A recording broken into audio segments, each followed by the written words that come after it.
தாய்மார்களே, அன்பு கொண்ட சகோதர சகோதரிகளே, என் உயிரிலும் மேலான அன்பு தமிழஞ்சங்களே,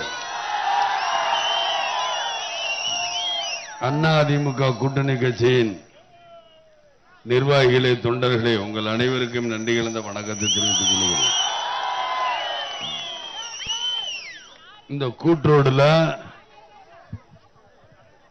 இன்னைக்கு நீங்க எல்லாம் வந்திருந்து விஜயகாந்தை பேச சொல்றீங்க. இங்க ஒருத்தர் கொடை பிடிக்கணும், நானும் கருப்பு நீங்களும் கருப்பு. அப்புறம் எதுக்காக இந்த வெயிலுக்கெல்லாம் நான் பயந்தெல்லாம் நான் போக மாட்டேன். ஏனென்றால் நீங்களும் உழைக்க பிறந்தவங்க, நானும் உழைப்பேன். இல்லாட்டி தமிழ்நாடு பூரா சுத்தி வந்துகிட்டே இருக்க மாட்டேன். இப்ப நான் நேற்று தான் ரிஷியந்த தொகுதிக்குள்ள வர இந்த 3 நாள்ல சுத்த முடியாது. இருந்தா கூட இந்த 3 நாள்ல என்னுடைய கட்சி தொண்டர்கள்லாம் மக்களும் வர முடியல. மெயின் ரோட்லேயே தான் வரேன். அப்பதான் எல்லா ஒன்றியத்தையும் பார்க்க முடியும், எல்லா பஞ்சாயத்தையும் பார்க்க முடியும், எல்லா பேரூராட்சியும் பார்க்க முடியும். ஓரளவு போய் வர முடியாதவங்க 1 மாசம் கழிச்சு தேர்தல் கழிச்சு. ஏன்னா அடுத்தவங்க மாதிரி நான் போய் சொல்ல மாட்டேன். 1 நாள்ல வந்துருவேன், 2 நாள்ல, 1 மாசம் ஆகும். அந்த 1 மாசத்துக்குள்ள உங்க எல்லா கிராமத்துக்கு நான் வருவேன். மக்களே, காந்தி கண்ட கிராமம், காந்தி கண்ட கிராமம்னு காங்கிரஸ் கட்சிக்காரங்க சொல்றாங்களே, இங்க வந்து பார்க்க சொல்லுங்க. இங்க காந்தி கண்ட கிராமம் இருக்கா? ஒண்ணும் இல்ல மக்களே, மக்கள் பாவம் சாகுறாங்க. இதுல கலைஞரையும் ஸ்டாலினையும் வர சொல்லி இருக்கணும். ரோடுகளை வர சொன்னாதான் இந்த நாட்டு மக்கள் எந்த அளவு கஷ்டப்படுறாங்க தெரியும். சென்னையை சிங்கப்பூராக மாத்த, சென்னையை மாத்த, அந்த ரிஷி வந்ததை மாத்துக்கு முதல்ல இங்க உள்ள தமிழ்நாட்டில் இருக்க கிராமத்தை பூரா மாத்து. அதை மாத்த தெரியல. இவர் என்னமோ கல்யாணத்துக்கு வந்து காசை கொடுத்துட்டு போயிட்டா இவர் வேட்பாளரா? அப்படித்தான் இந்த மக்களும் ஏமாந்து எதையோ செய்வாங்க, எதையோ செய்வாங்க. நான் என்ன கேட்கிறேன் மக்களே, காங்கிரஸ் கட்சி, இந்த காங்கிரஸ் கட்சிங்கிறது நல்லது பண்ணிருக்கு. நல்லது பண்ணீங்கன்னா இல்ல இந்த மக்களுக்காக ஏதாவது உழைச்சீங்கன்னா, ரோடு போட்டீங்கன்னா, நீங்க ஆனாவுன்னு அதை எதை சொல்றீங்களே, நாங்கள் அதை செய்யறோம் இதை செய்யறோம் சொன்னீங்க. நீங்க ரோடு கூட போடல. அதை விட பெரிய கொடுமை, பெண்கள் 10வது வரைக்கும் தான் படிக்கிறாங்க, 10வதுக்கு மேல படிக்க போக முடியல. ஏன்னா பஸ் வசதி கிடையாது. பஸ் வசதியே இல்லாமல் நேரு ஒரு மந்திரி கேட்டால் தமிழ்நாடு முதல் மாநிலமாக மாத்தி காட்டுவேன்னு சொல்றாரு கலைஞர். எங்கேயுமே பஸ் வசதி இல்லை.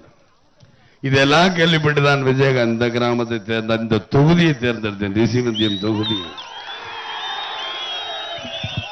ஒரு முதலமைச்சரா இருக்காரு, இல்ல இங்க உள்ள காங்கிரஸ்கார் எம்எல்ஏ இருக்காரு. சொல்ல வேண்டாமா என்ன இந்த நாட்டில் இருக்கு, என்ன பிரச்சனை? அதை விட கொடுமை, அதாவது இப்படி இருக்கு ரோடு, டபக்குன்னு இப்படி ஒரு பள்ளம், அப்புறம் இப்படி எங்கேயா தடுக்கி கீழே வந்து காயம் படுச்சுன்னா இங்க எங்க ஆஸ்பத்திரி? விழுப்புரம் தான் போகணும்.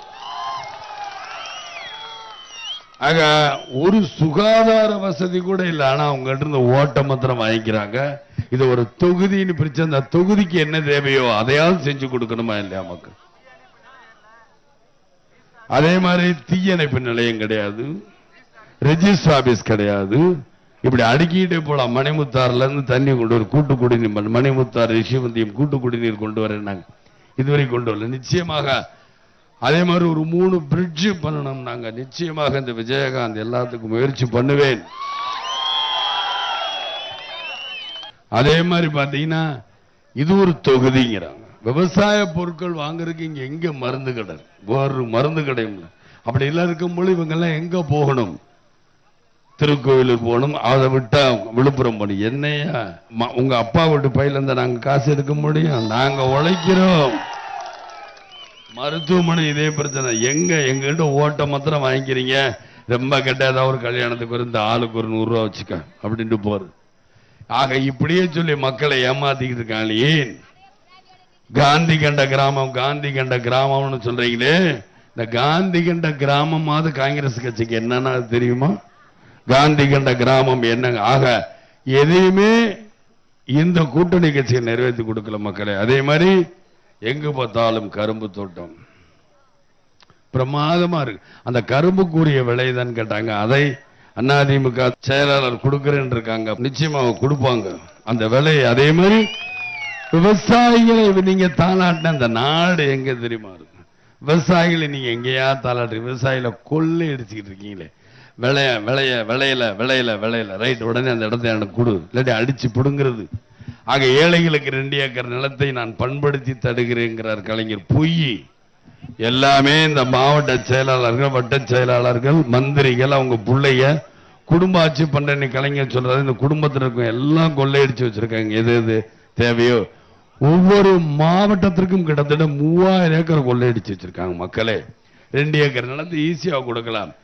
இதுல கலைஞர் கேட்கிறாரு, என்ன 6வது தடவை முதலமைச்சராக்கு, எப்படி ஆக்குறது? இப்பவே இந்த நாட்டை கொள்ளையடிச்சு சுரண்டி வச்சிருக்காரு.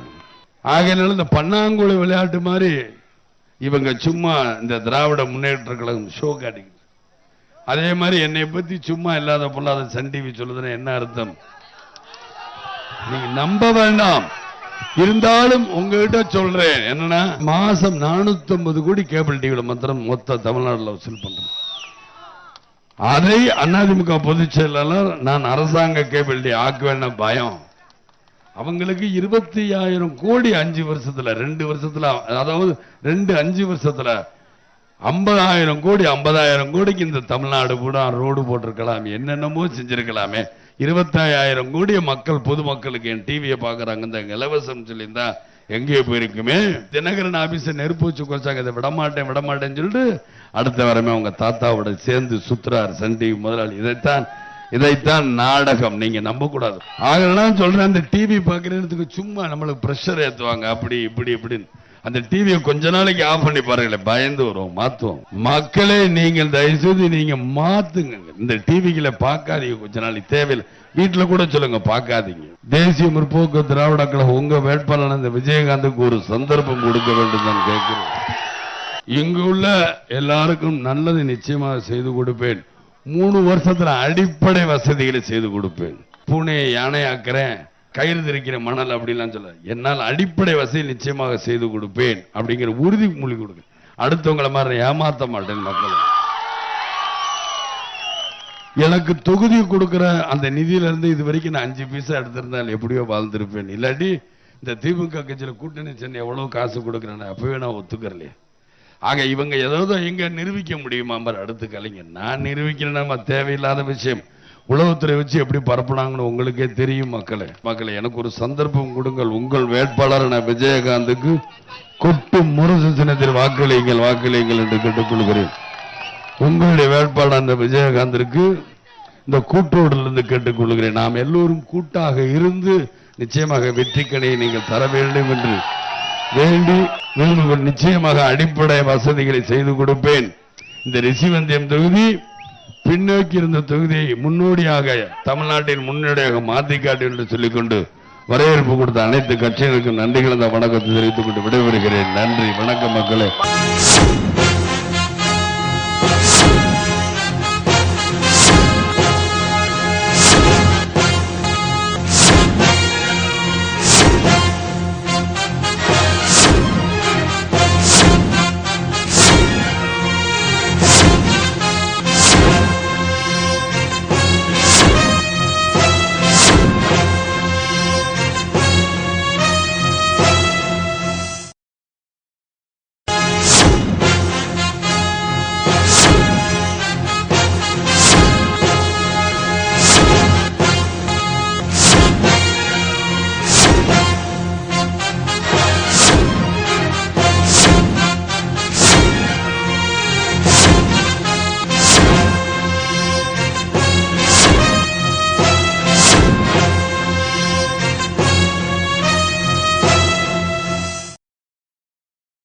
இதயதெய்வம் புரட்சி தலைவர் எம்ஜிஆரின் ரத்தத்தின் ரத்தமான என் உயிரினும் மேலான எனது அருமை உடன்பிறப்புகளே, அன்பார்ந்த வாக்காளர் பெருமக்களே, உங்கள் அனைவருக்கும் முதற்கண் எனது அன்பு கலந்த வணக்கத்தை தெரிவித்துக் கொள்கிறேன். தமிழ்நாட்டை காப்பாற்றுங்கள் என்ற கோரிக்கையோடு உங்கள் முன்னே வந்திருக்கிறேன். ஒரு குடும்பத்தின் பிடியிலிருந்து தமிழ்நாட்டை மீட்டெடுக்க நமக்கெல்லாம் கிடைத்திருக்கும் பொன்னான வாய்ப்புதான் நடைபெறவுள்ள சட்டமன்ற பேரவை பொது தேர்தல் என்பதை உங்களுக்கெல்லாம் நினைவுபடுத்த விரும்புகிறேன்.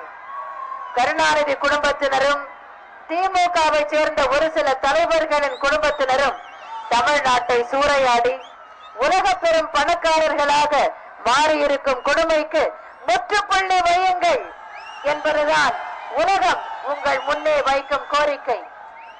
கடுமையான மின்வெட்டு, எந்த பொருளையும் யாரும் வாங்க முடியாத அளவிற்கு உயர்ந்து நிற்கும் விலைவாசி, ஊருக்கு ஊர் ரவுடி சாம்ராஜ்யம், மணல் கொள்ளை, அரிசி கடத்தல், எதை தொட்டாலும் ஊழல், சமூகத்தில் யாருமே சுதந்திரமாக எந்த தொழிலும் செய்ய முடியாது என்ற அக்கிரமம், அடிதடி, கட்ட பஞ்சாயத்து, கள்ளச்சாராயம், கள்ள லாட்டரி என்று என்னென்ன சமூக தீமைகள் உண்டோ அவை அனைத்தும் தலைவிரித்தாடும் சூழ்நிலை இன்றைக்கு தமிழ்நாட்டில் நிலவுகிறது.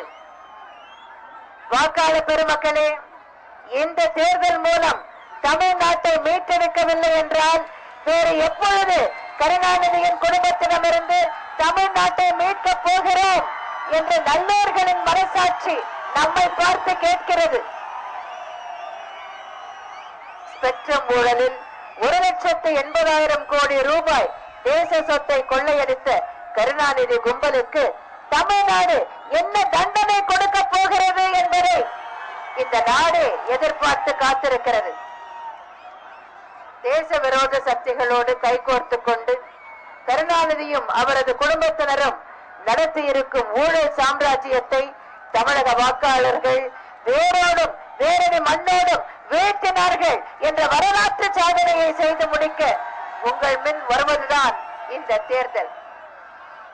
பொருளாதார வளர்ச்சியிலும் சட்டம் ஒழுங்கு பராமரிப்பிலும் முன்னோடி மாநிலமாக திகழ்ந்த தமிழ்நாடு கருணாநிதியின் ஆட்சி காலத்தில் மிகவும் பின்தங்கிவிட்டதை நீங்கள் அறிவீர்கள். 1,00,000 கோடி ரூபாய் தமிழ்நாட்டின் கடன் என்பதுதான் கருணாநிதி நடத்திய கடந்த 5 ஆண்டு கால ஆட்சியின் சாதனையாக இருக்கிறது. தானும் தன் குடும்பமும் மக்கள் பணத்தில் வளம் பெற எப்படியெல்லாம் திட்டம் தீட்ட வேண்டுமோ அப்படியெல்லாம் திட்டம் தீட்டி பல வழிகளில் மக்களுக்கு நன்மை செய்வதைப் போல மக்கள் பணத்தை கொள்ளையடித்திருக்கும் ஒரு பேராசைக்கார கும்பல் தமிழ்நாட்டை சூறையாடி கொண்டிருக்கிறது. இலவச கலர் டிவி என்று அரசு பணத்தை கொண்டு மக்களுக்கு 2,000 ரூபாய் மதிப்புள்ள டிவியை கொடுத்துவிட்டு ஒவ்வொரு குடும்பத்திலிருந்தும் ஆண்டுக்கு 1000 ரூபாய் கேபிள் கட்டணம் வசூலிக்கும் ஒரு திட்டம் போதும் கருணாநிதி குடும்பத்தின் சூழ்ச்சியையும் தந்திரத்தையும் நமக்கு விளக்கி சொல்ல. வாக்காளர் பெருமக்களே, சுதந்திர போராட்டத்தில் வெள்ளைக்காரர்களை எதிர்த்து நம் முன்னோர்கள் போராடியதை போல இந்த தேர்தல் களத்தில் கருணாநிதி குடும்பம் என்ற கொள்ளைக்கார கூட்டத்தை எதிர்த்து மீண்டும் ஒரு சுதந்திர போராட்டத்தை நடத்த வேண்டியது நம் ஒவ்வொருவர் முன்னும் இருக்கக்கூடிய கடமை என்பதை உங்கள் அனைவருக்கும் மீண்டும் மீண்டும் நினைவூட்ட விரும்புகிறேன். சில ஆண்டுகள் மத்தியில் அமைச்சராக இருந்து சில ஆண்டுகள் மாநிலத்தில் ஆட்சி நடத்தி இத்தனை லட்சம் கோடி ரூபாயை ஒரு குடும்பம் சம்பாதித்தது என்பது உலகத்தில் வேறு எங்குமே காண முடியாத அதிசயம். எனது அருமை வாக்காளர் பெருமக்களே, தமிழ்நாடு 1,00,000 கோடி ரூபாய் கடனில் தத்தளிப்பதன் காரணம் இப்பொழுது புரிகிறதா உங்களுக்கு? பீகாரை விட, குஜராத்தை விட, பஞ்சாபை விட இன்றைக்கு குறைந்த வளர்ச்சி நிலைக்கு தமிழ்நாடு தள்ளப்பட்டிருக்கிறது. காரணம் என்ன? தமிழர்கள் பாடுபட்டு உழைக்கவில்லையா? தமிழர்கள் சேமிக்கவில்லையா? தமிழர்கள் சிக்கன வாழ்க்கை வாழவில்லையா? பின் ஏன் தமிழகம் தாழ்ந்து போனது? ஒரே ஒரு காரணம்தான். அது தன் குடும்ப வளர்ச்சி ஒன்றை மட்டுமே மனதில் கொண்டு அதற்கேற்ப மட்டுமே திட்டங்களை தீட்டி அதற்காகவே ஆட்சியை நடத்திய கருணாநிதி என்ற ஒரு மனிதர் தான் இதற்கெல்லாம் காரணம். இந்த கொள்ளைகளுக்கெல்லாம், மக்களை சுரண்டும் இந்த கொடுமைகளுக்கெல்லாம் முற்றுப்புள்ளி வைக்க உங்களுக்கு கிடைத்திருக்கும் பொன்னான வாய்ப்பு தான் இந்த சட்டமன்ற தேர்தல்.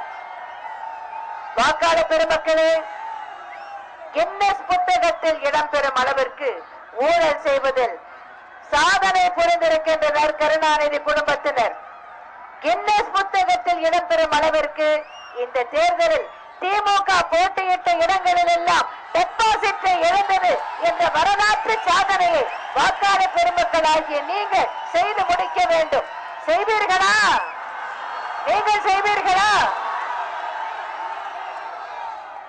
அப்போதுதான் உங்களை சுரண்டிய ஒரு மனிதருக்கு நீங்கள் சரியான தண்டனை கொடுத்தீர்கள் என்று உலகம் உங்களை பாராட்டும். இப்படிப்பட்ட சுயநலவாத கருணாநிதி கடந்த 5 ஆண்டுகளில் பல சாதனைகளை செய்திருக்கிறதாக கூறுகிறார். என்ன சாதனை செய்தார் கருணாநிதி?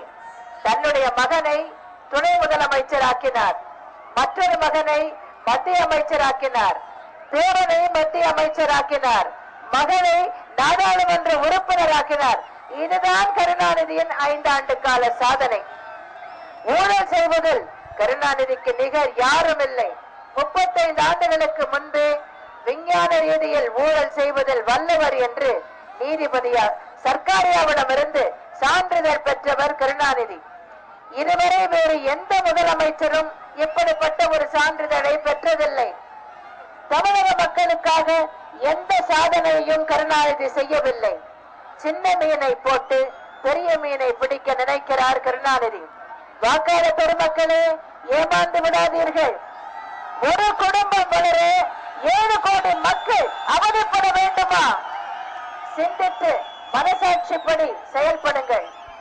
7 கோடி மக்கள் வளர்ச்சி பெற, தமிழகம் முதன்மை மாநிலமாக விளங்கிட, தமிழர்கள் தலை நிமிர்ந்து நின்றிட, பணநாயகத்தின் மூலம் ஜனநாயகத்தை விலை பேச நினைக்கும் கயவர் கூட்டத்தை வீழ்த்திட அனைத்து இந்திய அண்ணா திராவிட முன்னேற்ற கழகத்தின் தலைமையிலான கூட்டணிக்கு வாக்களியுங்கள் என்று அன்புடன் கேட்டுக்கொள்கிறேன். மரபாதீர்கள். பாப்பரெட்டிப்பட்டி திரு பி பழனியப்பன் அவர்களுக்கு இரட்டை இலை சின்னத்திலும், அரூர் திரு பி டில்லி பாபு அவர்களுக்கு அறிவாள் சுத்தியில் நட்சத்திரம் சின்னத்திலும் வாக்களித்து இவர்கள் இருவரையும் பெருவாரியான வாக்குகள் வித்தியாசத்தில் மகத்தான வெற்றி பெற செய்ய வேண்டும் என்று மீண்டும் ஒரு முறை உங்களை எல்லாம் அன்புடன் வேண்டி விரும்பி கேட்டுக்கொண்டு, அண்ணா நாமம் வாழ்க, புரட்சி தலைவர் நாமம் வாழ்க என்று கூறி விடைபெறுகிறேன். நன்றி, வணக்கம்.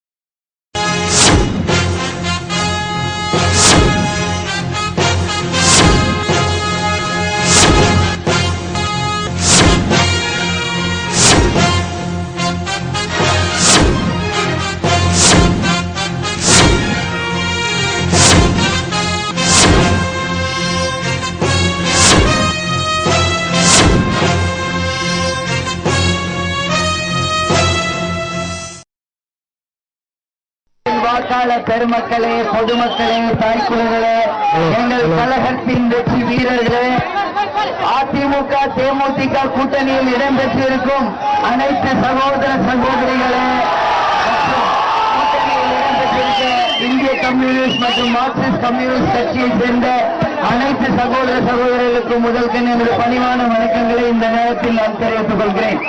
தேசிய முற்போக்கு திராவிட கழகத்தின் நமது தலைவர் அவர்கள் கேப்டன் அவர்களின் சொந்த தொகுதியான ரிஷிவந்தியம் தொகுதியில் மக்களாகிய உங்கள் அனைவரையும் பார்த்து இந்த நேரத்தில் நான் எனது இருகரம் கூப்பி எனது பணிவான வேண்டுதலை வைக்கிறேன்.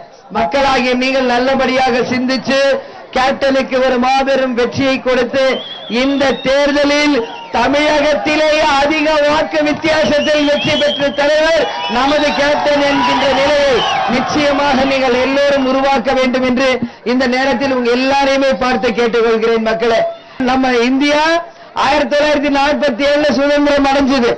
ஆனா ரிஷிவந்தியம் தொகுதி மட்டும் இன்னும் சுதந்திரமே அடையவில்லை. அந்த அளவு பின்தங்கிய தொகுதியாக இருக்கிறது என்பது தெரியும். கடந்த 3-4 நாட்களாக தொகுதியில் இருக்கிற அத்தனை சிறு சிறு கிராம பகுதிகளுக்கு கூட சென்று அத்தனை மக்களையும் நேரடியாக சந்திச்சு இன்னைக்கு இந்த கிராமத்தினுடைய நிலைமை என்ன என்பது நன்றாக தெரிஞ்சு வச்சிருக்கேன். மக்களே, உங்க எல்லாருக்கும் நான் தெரிவிக்கிறது என்னன்னா, இந்த முறை கேப்டனை எதிர்த்து போட்டியிடும் சிவராஜ் அவர்கள் தான் கடந்த 6 முறையும் அவரும் அவங்க குடும்பத்தாரும் தான் வெற்றி பெற்றிருக்காங்க. ஆனா தொகுதிக்கும் மக்களுக்கும் எந்த ஒரு சின்ன அடிப்படை வசதிகளை கூட செய்யாமல் இந்த தொகுதியை மிகவும் மிகவும் பின்தங்கிய தொகுதியாக இன்னைக்கு வச்சிருக்காங்க. பொதுவாக ஒரு சட்டமன்ற தேர்தலில் வெற்றி பெற்ற தொகுதியில ஒரு எம்எல்ஏ ஆபீஸ் கட்டாயம் இருக்கும். ஆனா ஒரு எம்எல்ஏ ஆபீஸ் கூட இல்லாத ஒரே தொகுதியாக இந்த ரிஷிவந்தியம் தொகுதியை அந்த வேட்பாளர் வைத்துக் கொண்டிருக்கிறார். மக்களை எல்லாருக்கும் நான் உறுதியா சொல்றேன், கேப்டன் அவர்கள் இந்த தொகுதியில ஜெயிச்சு வந்த உடனேயே இந்த இடத்தில் உடனடியாக எம்எல்ஏ ஆபீஸ் உடனடியாக அமைக்கப்பட்டு தினம்தோறும் ஆபீஸ் திறக்கப்பட்டு மக்களுடைய குறைகளை தினம்தோறும் நம்ம எம்எல்ஏ ஆபீஸ்ல வாங்கி உடனடியா மக்களுக்கு வேண்டிய அத்தனை வாய்ப்புகளையும் கேப்டன் அவர்கள் உறுதியாக ஏற்படுத்தி கொடுப்பார். இதுல எந்த விதமான மாற்று கருத்தும் இல்லை என்பதை உங்க எல்லோருக்கிட்டுமே தெரிவித்துக் கொள்கிறேன். ஏன் இதை உங்ககிட்ட சொல்றேன்னா, இன்னைக்கு கடந்த 3 நாளா எல்லா பகுதிக்கும் நான் போயிட்டு வந்தப்போ மக்கள் சொல்றாங்க, எம்எல்ஏ ஆபீஸ்னா என்னன்னே எங்களுக்கு தெரியாது, எம்எல்ஏ ஆபீஸே கிடையாது, எம்எல்ஏ கிட்ட நாங்க மனு கொடுத்ததும் கிடையாதுன்னு இன்னைக்கு ரிஷிவந்தியம் தொகுதி மக்கள் சொல்லிட்டு இருக்காங்க.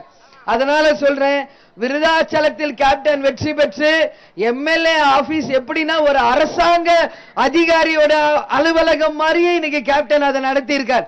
அந்த அளவு ஒரு சிறப்பாக விருதாச்சலம் தொகுதியில் கேப்டன் தன்னுடைய எம்எல்ஏ ஆபீஸை திறந்து அத்தனை மக்களின் மனுக்களை தினம்தோறும் பெற்று அவர்களுடைய குறைகளை உடனே தீர்த்து இன்னைக்கு விருதாச்சலத்தை கேப்டன் சூப்பரா இன்னைக்கு கேப்டன் வச்சிருக்கார்.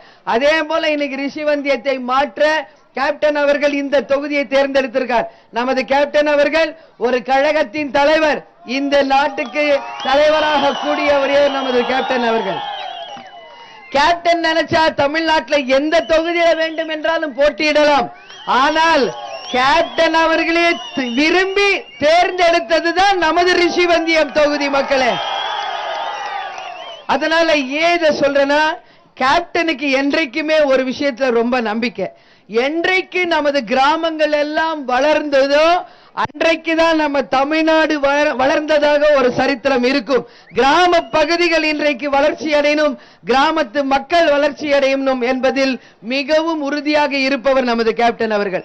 அது மட்டும் இல்ல, இன்னைக்கு கேப்டனும் சரி நானும் சரி கிராம பகுதியில இருந்து நாங்களும் ஒரு விவசாய குடும்பத்தில இருந்துதான் இன்னைக்கு சென்னையில இருக்கிறோம் என்பதை பெருமையோடு நான் தெரிவித்துக் கொள்கிறேன் மக்களே.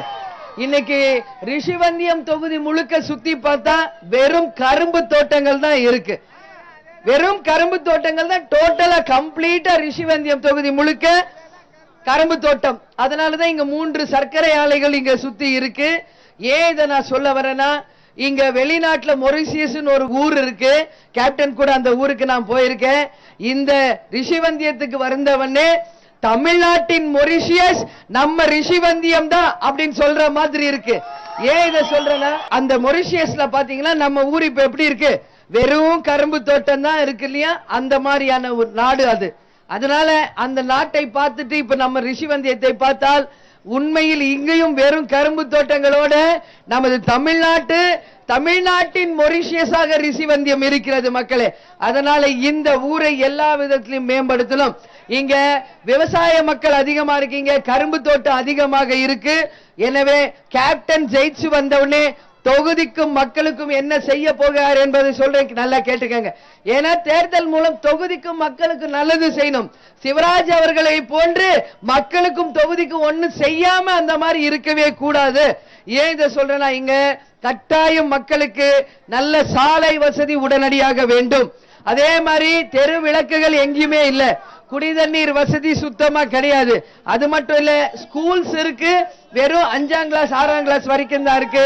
அதனால 10ஆம் கிளாஸ் வரைக்கும் சில ஸ்கூல்களையும் 12ஆம் கிளாஸ் வரைக்கும் சில ஸ்கூல்களையும் தரம் உயர்த்த வேண்டி இருக்கு. அதை விட மிகவும் ஒரு கொடுமையான விஷயம், ரிஷிவந்தியம் தொகுதியில் இதுவரைக்கும் ஒரே ஒரு கல்லூரி கூட கிடையாது. இதுவரைக்கும் ஒரே ஒரு கல்லூரி கூட இல்ல. அதனால இல்லாததை பற்றி நாம பேச வேண்டாம். நம்ம தலைவர் ஜெயிச்சு வந்தா உங்களுக்கு என்ன செய்ய போறார் என்றதை சொல்ற, நல்லா கேட்டுக்கங்க.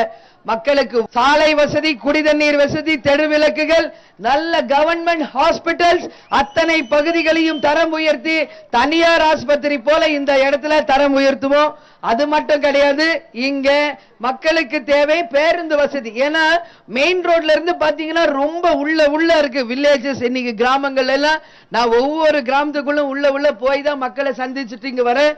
அதனால மெயின் ரோடுக்கு வரணும்னா பஸ் வசதி மக்களுக்கு சுத்தமா இல்ல. எந்தெந்த பகுதியில் பஸ் வசதி இல்லையோ அத்தனை பகுதிகளையும் பஸ் வசதி உடனடியாக செய்து தரப்படும். அது மட்டும் இல்ல, +2 வரைக்கும் ஸ்கூல்ஸ் நிச்சயமாக நாங்க கொண்டு வருவோம். இது வரைக்கும் நம்ம ரிஷிவந்தியத்துல காலேஜ் இல்ல.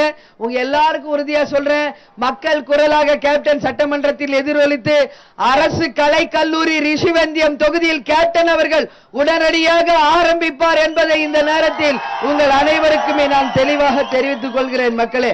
அது மட்டும் இல்ல, இங்க விவசாயிகள் அதிகமாக இருக்கிறதுனால ஒரு டன்னுக்கு 2500 ரூபாய் கவர்மெண்ட் கட்டாயமாக அரசாங்கம் விவசாயிகளுக்கு கொடுக்கும் என்பதை இந்த நேரத்தில் தெரிவித்துக் கொள்கிறேன். அதுக்கு பிறகு இங்க பாத்தீங்கன்னா விவசாயிகள் அதிகமாக இருக்கிறதுனால மின்வெட்டு பிரச்சனை இங்க அதிகமா இருக்கு. நானும் கடந்த 5-6 நாளா ரிஷிவந்தியத்துல தான் தங்கி இருக்கேன், கரண்டே இல்ல. அதனால நல்லா உணர முடியுது. உங்க எல்லாருக்கும் உறுதியா சொல்றேன், இந்த கூட்டணியினுடைய முதல் வேலையே கரண்ட் பிரச்சனையை சரி செய்து தமிழகம் முழுவதும் இருண்டு கிடக்கும் இந்த தமிழகத்தை ஒளிமயமான தமிழகமாக மாற்ற 24 மணி நேரம் மின் சப்ளை செய்து அத்தனை மக்களுக்கும், தொழிலாளர் விவசாயிகள் அத்தனை மக்களுக்கும் மின்சார வசதியை உண்டு பண்ணி 24 மணி நேரம் உங்களுக்கு கரண்ட் கிடைக்க செய்வதுதான் இந்த அரசாங்கத்தின் முதல் வேலை என்பதை உறுதியாக இந்த நேரத்தில் நான் தெரிவித்துக் கொள்கிறேன் மக்களே. அதே போல இங்க விலைவாசி உயர்வு கடுமையா இருக்கு, மக்கள் அதிகமா பாதிக்கப்பட்டிருக்காங்க.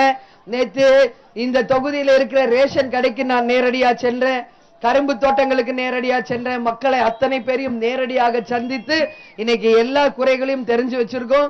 தரமில்லாத அரிசியை இந்த அரசாங்கம் கொடுத்திருக்கு. எல்லாருக்கும் நான் உறுதி சொல்லியிருக்கேன், ஒரு ரேஷன் கார்டுக்கு 20 கிலோ அரிசி, அதுவும் தரமான அரிசி ஒட்டுமொத்த மக்களுக்கும் வழங்கப்படும் என்பதை இந்த நேரத்தில் உறுதியாக நான் தெரிவித்துக் கொள்கிறேன் மக்களே. அதே போல இங்க நம்ம மக்களுக்கு தேவை என்னன்னு பாத்தீங்கன்னா பஸ் வசதியும் மருத்துவ வசதி. இங்க கரும்பு தோட்டம் அதிகமா இருக்கிறதுனால விஷப்பாம்புகள் அதிகமா கடிக்குது அப்படின்னு சொல்லி எல்லாருமே எங்க கிட்ட சொல்லியிருக்காங்க. அந்த பாம்பு கடிக்கு மருந்து இல்ல. இங்க இருக்கிற அரசாங்க ஆஸ்பத்திரியில விஷப்பாம்பு கடிக்கு மருந்துகளை கொண்டு வந்து வச்சு இங்க இருக்கிற மருத்துவமனைகளை எல்லா மக்களுக்கும் உதவக்கூடிய அளவு தனியார் மாதிரி உயர்த்தி அந்த விஷக்கடி பாம்பு மருந்தை அதிக அளவுல இந்த தொகுதியில நாங்க மக்கள் பயன்பாட்டிற்கு நிச்சயமாக கொண்டு வருவோம் என்பதை உறுதியா தெரிவிச்சுக்கிறோம். அது மட்டும் இல்ல, இன்னைக்கு நான் கரும்பு வெற்ற தோட்டத்துக்குள்ளெல்லாம் போய் மக்கள்கிட்ட பேசுறப்ப அவங்க சொன்னது ஒரு கோரிக்கை, எங்களுக்கு எந்த பாதுகாப்பும் இல்ல, திடீர்னு விபத்து வந்தாலோ இல்ல பாம்பு கடியில யாராவது இறந்து போயிட்டால் அவங்களுக்கு எந்தவித பாதுகாப்பும் இல்லை. அதனால கரும்பு வெட்டும் தொழிலாளர்களுக்கு ஒரு சங்கம் வேண்டும் என்று அத்தனை மக்களுமே கேட்டிருக்கிறார்கள். உறுதியாக மக்களோட உங்க எல்லாத்தையும் நான் கேட்டுக்கிறேன். நிச்சயமாக கேப்டன் அதற்கு என்ன வழியோ அதை செய்து உறுதியாக அதற்கு ஆவணம் செய்து மக்களுக்கு பாதுகாப்பாக இருக்க ஒரு சங்கத்தை நிச்சயமாக நிறுவுவார். அதில் எந்த மாற்று கருத்தும் இல்லை என்பதை தெரிவித்துக் கொள்கிறேன் மக்களே. எனவே உங்களுக்காக பணியாற்றி இந்த தொகுதியை எல்லா விதத்திலையும் மேம்படுத்த நமது தலைவர் அவர்களே இங்கு நேரடியிலே களத்தில் இருக்கிறார். மக்களே, உங்களுடைய கவலைகளை தீர்த்து உங்க கஷ்டத்தை தீர்த்து இந்த தொகுதியை எல்லா விதத்திலும் மேம்படுத்தி உங்களுக்காக உழைக்க நமது கேப்டனே இருக்கிறார். அதனால என்றைக்கு ரிஷிவந்தியம் என்று கேப்டன் அறிவிச்சாரோ அன்னைக்கு நிறைய மக்களுக்கு தெரியல. வீட்டுக்கு உடனே வந்த போன் கால்ஸ் எல்லாமே ரிஷிவந்தியம் தொகுதியா, அது எங்க இருக்குன்னு அத்தனை பேரும் கேட்டாங்க. அந்த அளவு இன்னைக்கு பின்தங்கிய தொகுதியா இருக்கு. ஆனா இன்னைக்கு நம்ம கேப்டன் ரிஷிவந்தியத்துல போட்டி போடுறதுனால இன்னைக்கு உலக லெவல்ல எல்லாருக்கும் ரிஷிவந்தியம் தொகுதியை பற்றி தெரிய ஆரம்பிச்சிருச்சு. உலகத்துக்கே இன்னைக்கு ரிஷிவந்தியத்தை தெரியுது. அது கேப்டனால கிடைச்ச அங்கீகாரம். அதோட கூட இல்லாமல் தொகுதிக்கும் மக்களுக்கும் எல்லாம் நல்லது செஞ்சு இந்த மக்களை என்றைக்கும் கேப்டன் சந்தோஷமாக சிரிப்போடு நல்லபடியா வச்சிருப்பார் என்பதை இந்த நேரத்தில் உறுதியாக இங்க எல்லாருக்குமே தெரிவிச்சுக்கிற மக்களே. அதனால 13ஆம் தேதி ஏப்ரல் 13ஆம் தேதி எல்லாரும் போய் ஓட்டு போடுங்க. ஓட்டு போடாம இருக்காதீங்க, அத்தனை பேரும் ஓட்டு போடுங்கள். இந்த தொகுதியில நமது கேப்டனுக்கு 6வது நம்பர் பட்டன்ல முரசு சின்னம் மேல இருந்து பாத்தீங்கன்னா 6வது நம்பர் பட்டன், அந்த 6வது பட்டனுக்கு பிரஸ் பண்ணி முரசுக்கு வாய்ப்பு கொடுங்க. நமது மக்களுக்கு விடுதலை வாங்கித்தோங்க. நம்ம தொகுதிக்கும் விடுதலை கொடுத்து ஒட்டுமொத்த மக்களும் சிறந்த முறையில் கேப்டன் அவர்களுடைய தொகுதியில் நல்ல முறையா வாழ்ந்தார்கள் என்ற நிலையை நிச்சயமாக உருவாக்குவோம். அதே போல கேப்டன் சொந்த தொகுதியில சொந்த பணத்திலையும் செலவு செய்வாரு. இன்னைக்கு எப்படி விருதாச்சலத்துல குடிதண்ணீர் பிரச்சனை வந்தப்போ தொகுதியிலேயே லாரிகளை போட்டு குடிதண்ணீர் சப்ளை செய்தாரோ, அது போல எந்த கிராம பகுதியில் குடிதண்ணீர் பிரச்சனை இருந்தாலும் கேப்டன் அவர்கள் பேரில் இலவச குடிதண்ணீர் லாரி தொகுதியிலேயே இருக்கும். அத்தனை கிராம பகுதிகளுக்கும் வீடு வீடாக வந்து குடிதண்ணீர் சப்ளை செய்து மக்களுக்கு குடிதண்ணீர் கஷ்டம் இல்லை என்ற நிலையை நிச்சயமாக உருவாக்குவோம். இதுல எந்த மாற்று கருத்துமே இல்லை. அதே போல இங்க என்டர்டெயின்மெண்ட்டுக்குன்னு ஒண்ணுமே கிடையாது. ரொம்ப பின்தங்கிய தொகுதியா இருக்கு. அதனால இங்க 2 பிரசித்தி பெற்ற கோயில் இருக்கு. ஒன்னு ஆதி ஸ்ரீரங்கம், இன்னொன்று அர்த்தநாரீஸ்வரர் கோயில்.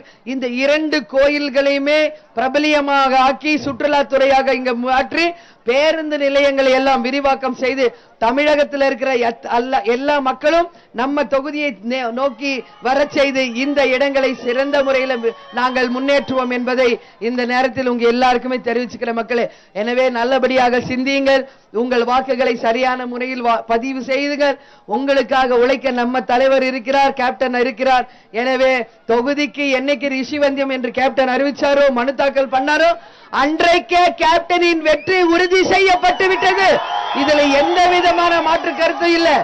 ஆனா எத்தனை லட்சம் வாக்கு வித்தியாசத்தில் நம்ம கேப்டன் வெற்றி பெற போகிறார் என்ற ஒரே ஒரு கேள்விதான் இங்க இருக்குதே ஒழிய வேற எதுவுமே இல்லை.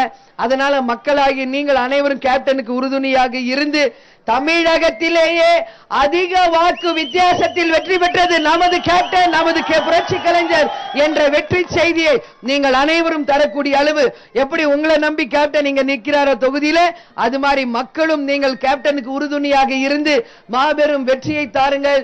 மாபெரும் சரித்திரத்தை படைக்கக்கூடிய அளவு நீங்கள் எல்லோரும் கேப்டனுக்கு முரசுக்கு வாய்ப்பு தாருங்கள். ஓட்டுக்கு காசு கொடுத்தா வாங்காதீங்க. 100 200 நமக்கு ஒண்ணும் கிடையாது. அதனால 100ம் சோறும் பீரும் நமக்கு முக்கியம் இல்லை. தொகுதியும் மக்களின் வாழ்க்கை தான் நமக்கு முக்கியம் என்பதை இந்த தேர்தலில் நிரூபிக்கும் வண்ணம் மக்களாகிய நீங்கள் அனைவரும், எங்கள் தாய் குலங்கள் அனைவரும், உங்கள் வீட்டு பிள்ளை, உங்கள் கருப்பு எம்ஜிஆர், உங்கள் தலைவர், உங்கள் கேப்டன் அவர்களுக்கு முரசு தினத்தில் வாய்ப்பு கொடுத்து மாபெரும் வெற்றியை தாருங்கள். சரித்திரத்தை படைக்கக்கூடிய அளவு எல்லோரும் வெற்றியை தாருங்கள் தாருங்கள் தாருங்கள் என்று கேட்டுக்கொண்டு சிறந்த முறையில் வரவேற்பு கொடுத்த உங்கள் அனைவருக்கும் எனது இருக்கரம் கூப்பி எனது பணிவான நன்றிகளை வணக்கங்களை தெரிவித்துக் கொண்டு என் தாய் குலங்களுக்கும் தொகுதியில் இருக்க எல்லாருக்கும் கூட்டணியில் இடம்பெற்றிருக்கும் அதிமுக, இந்திய கம்யூனிஸ்ட், மார்க்சிஸ்ட் கம்யூனிஸ்ட் மற்றும் மனிதநேய மக்கள் கட்சி அனைவர்களுக்கும் எனது பணிவான வணக்கங்களை தெரிவித்துக் கொண்டு புரட்சி தீபம் ஏந்தி புதிய சமுதாயம் படைத்து நமது முரசு வெற்றி முரசு, நமது முரசு வெற்றி முரசு, நமது முரசு வெற்றி முரசு என்று ஒலிக்க அனைவரும் முரசுக்கு வாய்ப்பு தாருங்கள். தலைவர் அவர்களை மாபெரும் வெற்றி பெற மக்களாகி நீங்கள் அனைவரும் அவருக்கு உறுதுணையாக இருந்து வெற்றியை தாருங்கள் தாருங்கள் தாருங்கள் என்று கேட்டுக்கொண்டு உங்களிடமிருந்து விடைபெறுகிறேன். நன்றி, வணக்கம். நீங்க எல்லாரும் நம்ம கேப்டனுக்கு உறுதுணையா இருந்து மாபெரும் வெற்றியை தர வேண்டும் என்று எல்லோரும் பார்த்து நான் தாழ்மையோடு கேப்டன் இன்னைக்கு திருக்கோயிலூர்ல இன்னொரு பகுதியில பேசிக்கிட்டு இருக்காரு. இந்த பகுதியில் உங்களை நான் சந்திக்க வந்திருக்கேன். உங்களை அனைவரையும் கேப்டன் இன்னும் நாளை இல்லை நாளை மறுநாள் உங்க எல்லாரும் சந்திக்க அனைத்து பகுதிகளுக்கும் நம்ம தொகுதிக்கு மக்களுக்கு எல்லா விதத்திலும் நல்லது செஞ்சு இந்த தொகுதியை முன்னேற்ற வேண்டும். அதான் கேப்டனுடைய முதல் வேலையே. நீங்க கவலைப்படாதீங்க, கவலைப்படாதீங்க. நிச்சயமாக கேப்டன் என்னைக்கும் உங்களுக்கு உரியவராக, உங்கள் உற்ற நண்பராக, தோழராக இருந்து உங்கள் சமூகம் வளர்வதற்கு என்றைக்கும் கேப்டன் உறுதுணையா இருப்பார். நிச்சயமா நீங்க எதுக்கும் கவலைப்பட. இந்த பகுதியில் உங்களுக்கு என்ன வசதி தேவை இருக்கு? இந்த பகுதியில் குடிதண்ணீர் வசதி எல்லாம் இருக்கா? பிள்ளைகளுக்கு ஸ்கூல் இருக்கா? கவலைப்படாதீங்க. உங்களுக்கு பிள்ளைங்க நல்லா படிக்க நல்ல பள்ளிக்கூடங்கள், மருத்துவமனை வசதி, உங்களுக்கு என்ன தேவையோ அதை நிச்சயமா கேப்டன் கொண்டு வருவோம். நீங்க எந்த மாற்று கருத்து இல்லை. 30 வருஷமா இருக்கிற அதே வீடு, லைட் வசதி இல்ல, தண்ணி வசதி இல்ல, உப்பு தண்ணி தான் இங்க வருதுன்னு சொல்லி இருக்கீங்க இல்லையா? உறுதியாக உங்களுக்கு நல்ல தண்ணீர், குடி தண்ணீர், உங்களுக்கு நல்ல தண்ணீர் கிடைக்க நிச்சயமாக கேப்டன் அவர்கள் பேரில் கேப்டன் இலவச குடி தண்ணீர் லாரிகள் தொகுதியிலேயே அமைக்கப்பட்டு எல்லா மக்களுக்கும் இலவசமாக நிச்சயமாக குடி தண்ணீரை வழங்குவோம். அனைத்து பகுதிகளுக்கும் நல்ல தெருவிலுக்கு லைட் வசதி பண்ணுவோம். பிள்ளைகள் படிக்க ஸ்கூல் வசதி, மருத்துவமனை வசதிகளை உருவாக்கி அத்தனை மக்களின் பயன்பாட்டுக்கு நாங்கள் கொண்டு வருவோம். நீங்க எதுக்கும் கவலைப்பட வேண்டாம். ஏன்னா முதல் முறை கேப்டன் நீங்க போட்டி போடுகிறார் இல்லையா, வெற்றி பெற்று வந்தவனே தொகுதிக்கு மக்களுக்கு நல்ல முறையாக செய்து இந்த தொகுதியை நிச்சயமாக கேப்டன் முன்னேற்றுவாரு. நீங்க எதுக்கும் கவலைப்பட வேண்டாம் என்று தெரிவித்துக் கொள்கிறேன். கேப்டன் அவர்கள் நிச்சயம் உங்களை சந்திக்க வருவார் என்று தெரிவித்துக் கொண்டு, இந்த கூட்டணியினுடைய முதல் வேலையை தமிழ்நாடு முழுக்க இருக்கிற மின்வெட்டு பிரச்சனையை சரி செஞ்சு அத்தனை மக்களுக்கும் 24 மணி நேரம் கரண்ட் கிடைக்க செய்வதுதான் முதல் வேலை. கவலைப்படாதீங்க. அதே மாதிரி விலைவாசி உயர்வை கட்டுப்படுத்தி சாமானிய மக்களும் நல்லபடியாக பிழைக்க உங்களுக்கு நல்ல வசதி வாய்ப்புகளை செய்து கொடுக்கும். எதிர்பார்த்து அதே மாதிரி இந்த தொகுதிக்கு வேண்டிய எல்லா வசதிகளையும் செஞ்சு நிச்சயமாக உங்களுக்காக உழைப்போம் என்பதை தெரிவித்துக் கொண்டு, உங்களுக்காக நமது கேப்டன் இந்த தொகுதியில் இருக்க நிச்சயமாக செய்வார் என்று தெரிவித்துக் கொண்டு, உங்கள் எல்லாருக்கும் வீடு கட்டி இல்லையா, இந்த தேர்தல் அறிக்கையில சொல்லியிருக்காங்க, வீடு இல்லாதவங்களுக்கு வீடும் நிலம் இல்லாதவங்களுக்கு 3 சென்ட் நிலம் தரப்படும் அப்படின்னு சொல்லியிருக்காங்க. சரிங்களா? அதனால உறுதியா நம்ம தொகுதிக்கு என்ன வேணுமோ மக்கள் குரலாக சட்டமன்றத்தை கேப்டன் எதிரொலித்து மக்களுக்கு உறுதியாக வாங்கி கொடுப்பார். என்னென்ன மக்களுக்கு கிடைக்கிறதோ எல்லாவற்றையும் கேப்டன் உறுதியாக வாங்கி கொடுப்பார். எந்த மாற்று கருத்தும் இல்லை என்பதை தெரிவித்துக் கொண்டு, சிறந்த முறையில் வரவேற்பு கொடுத்தவங்க எல்லோருக்கும் என்ற பணிவான நன்றிகளை வணக்கங்களை தெரிவித்துக் கொண்டு உங்களிடம் விடைபெறுகிறேன்.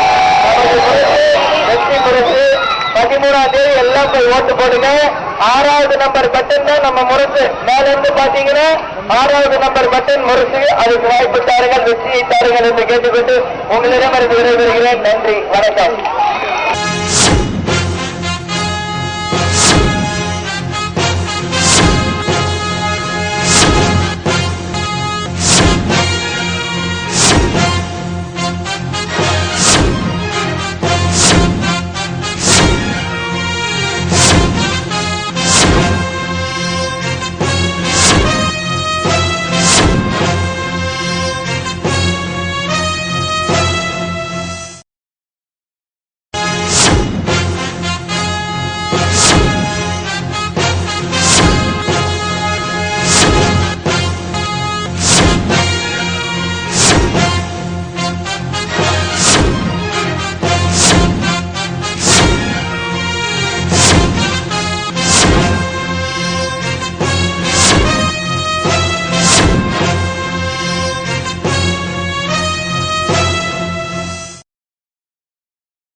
ஆலந்தூரில் தேசிய முற்போக்கு திராவிட கழக அவைத்தலைவர் பன்ருட்டி ராமச்சந்திரன் முரசு சின்னத்திற்கு வாக்குகளை சேகரித்தார்.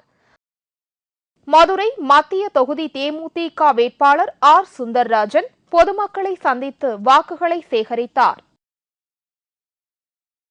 தேசிய முற்போக்கு திராவிட கழக மாநில இளைஞரணி செயலாளர் LK சுதீஷ் அவர்கள் உச்சகட்ட பிரச்சாரத்தில் ஈடுபட்டுள்ளார். திருவாடானை தொகுதி தேமுதிக வேட்பாளர் முஜிபுர் ரஹ்மானுக்கு ஆதரவாக பிரச்சாரம் செய்தார். பட்டுக்கோட்டை தொகுதி தேமுதிக வேட்பாளர் என் செந்தில்குமாருக்கு முரசு சின்னத்திற்கு ஆதரவாக வாக்குகள் சேகரித்தார். தமிழ்நாட்டில் அதிக வாக்கு வித்தியாசத்துல சுமார் 1 லட்சம் வாக்கு வித்தியாசத்துல கேப்டன் கண்டிப்பாக ஜெயிப்பார். இந்த பட்டுக்கோட்டை தொகுதியில 50,000 வாக்கு வித்தியாசத்துல கண்டிப்பாக நம்முடைய செந்தில்குமார் ஜெயிப்பார். திருவரம்பூர் தொகுதி தேமுதிக வேட்பாளர் எஸ் செந்தில்குமாருக்கு ஆதரவாக தீவிர ஓட்டு சேகரிப்பில் ஈடுபட்டுள்ளார். லால்குடி தொகுதி தேமுதிக வேட்பாளர் செந்தூரேஸ்வரனுக்கு ஆதரவாக வாக்கு சேகரிப்பில் ஈடுபட்டுள்ளார். விருகம்பாக்கம் தொகுதி தேமுதிக வேட்பாளர் பி பார்த்தசாரதி அனைத்து தரப்பு மக்களையும் சந்தித்து வாக்குகளை சேகரித்தார்.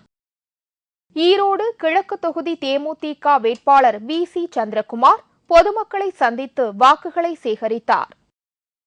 எக்மூர் தொகுதி தேமுதிக வேட்பாளர் K நல்லதம்பி வீதி வீதியாக சென்று முரசு சின்னத்திற்கு வாக்குகளை சேகரித்தார். பத்மநாபபுரம் தொகுதி தேமுதிக வேட்பாளர் S ஆஸ்டின் முரசு சின்னத்திற்கு வாக்குகளை சேகரித்தார். மக்கள் அவருக்கு உற்சாக வரவேற்பு அளித்தனர். விருதுநகர் தொகுதி தேமுதிக வேட்பாளர் K பாண்டியராஜன் பொதுமக்களை சந்தித்து வாக்குகளை சேகரித்தார். திருவெரும்பூர் தொகுதி தேமுதிக வேட்பாளர் S செந்தில்குமார் கூட்டணி தொண்டர்களுடன் வாக்குகளை சேகரித்தார். ஷோலிங்கர் தொகுதி தேமுதிக வேட்பாளர் PR மனோகர் கூட்டணி தொண்டர்களுடன் வாக்குகளை சேகரித்தார். திருக்கோவிலூர் தொகுதி தேமுதிக வேட்பாளர் S. வெங்கடேசன் வீதி வீதியாக சென்று முரசு சின்னத்திற்கு வாக்குகளை சேகரித்தார். தருமபுரி தொகுதி தேமுதிக வேட்பாளர் A. பாஸ்கர் முரசு சின்னத்திற்கு வாக்குகளை சேகரித்தார். ராதாபுரம் தொகுதி தேமுதிக வேட்பாளர் மைக்கேல் ராயப்பன் முரசு சின்னத்திற்கு வாக்குகளை சேகரித்தார். மக்கள் அவருக்கு உற்சாக வரவேற்பு அளித்தனர்.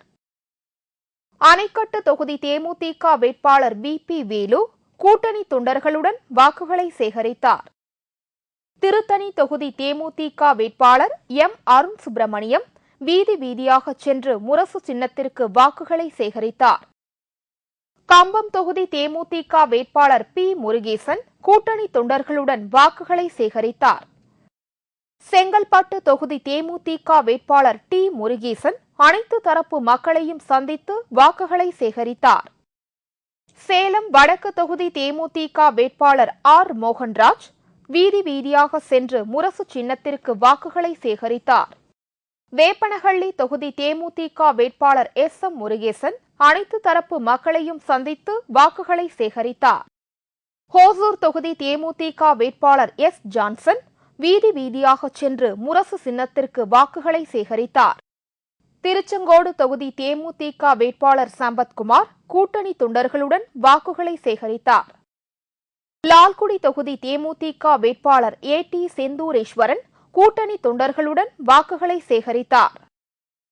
சேர்ந்தமங்கலம் தொகுதி தேமுதிக வேட்பாளர் சாந்தி ராஜமாணிக்கம் கூட்டணி தொண்டர்களுடன் வாக்குகளை சேகரித்தார். மயிலாடுதுறை தொகுதி தேமுதிக வேட்பாளர் பால அருட்செல்வம் பொதுமக்களை சந்தித்து வாக்குகளை சேகரித்தார். பன்ருட்டி தொகுதி தேமுதிக வேட்பாளர் P. சிவக்கொழுந்து பொதுமக்களை சந்தித்து வாக்குகளை சேகரித்தார். ஆத்தூர் தொகுதி தேமுதிக வேட்பாளர் பாலசுப்பிரமணியம் வீதி வீதியாக சென்று முரசு சின்னத்திற்கு வாக்குகளை சேகரித்தார். விருத்தாச்சலம் தொகுதி தேமுதிக வேட்பாளர் PVP முத்துக்குமார் பொதுமக்களை சந்தித்து வாக்குகளை சேகரித்தார்.